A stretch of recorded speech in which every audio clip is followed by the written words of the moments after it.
ఉన్నటువంటి మన nodal officer Jaganpeta mandal nodal officer Sarva Shiksha Abhiyan deputy collector Shri Maheswara Rao గారు, అలాగే కట్టా నరసింహారావు గారు, తాళ్ళూరు వెంకటేశ్వరరావు, విశ్వనాథం, డేవిడ్, ఎంఆర్ఓ గారు, ఎండిఓ గారు, ఇంకా ఇతర మండల పరిషత్ ఉద్యోగ ఆఫీసర్ల అధికారులు, వేదిక మీద ఉన్న రాజ్యలక్ష్మి,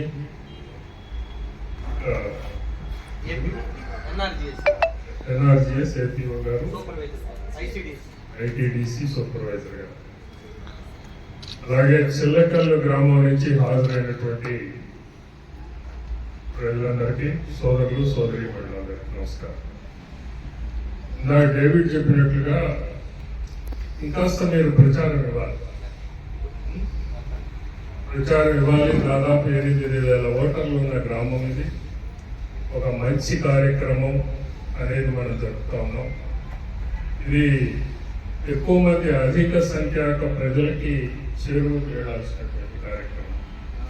ఇది ఒకసారి గుర్తుపెట్టుకోండి. భవిష్యత్తులో ఎప్పుడు జరిగినా కొంత విస్తృత స్థాయిలో మనం జరపడం అనేది ప్రభుత్వం యొక్క ఉద్దేశం.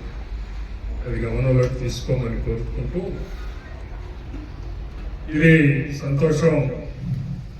ఇప్పుడు దాకా ఇది కార్యక్రమం పేరేంటి అని అంటే, ఇది మంచి ప్రభుత్వం అంటే ఏంటి? ఇదే మంచి ప్రభుత్వమా?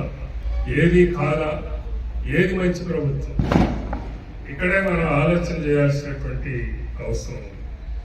ఎందుకు ఇది మంచి ప్రభుత్వం, మరొకటి ఎందుకు కాదు అనేటటువంటిది అందరి ఆలోచనల్లోకి రావాల్సినటువంటి అవసరం ఉంది.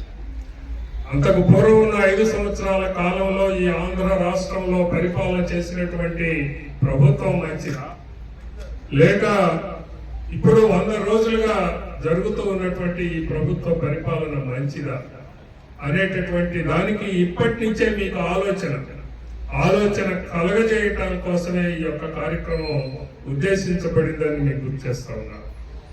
ఖచ్చితంగా 22వ తారీఖు ఇవాళ, అంటే ఖచ్చితంగా ఇవాళ 100వ రోజు చంద్రబాబు నాయుడు గారు ప్రమాణ స్వీకారం చేసి 4వసారి ముఖ్యమంత్రిగా వచ్చినటువంటి రోజు నుంచి ఈ రోజుకి ఖచ్చితంగా 100 రోజుల కాలం గడిచింది.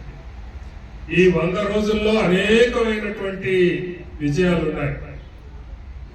అంతకు పూర్వ ప్రభుత్వానికి అసహ్యపడి ఈ ప్రభుత్వం బాగాలేదు, పరిపాలన చేసేటటువంటి పద్ధతి ఇది కాదు అన్నటువంటి ప్రజలు 100కి 57 మంది ఈ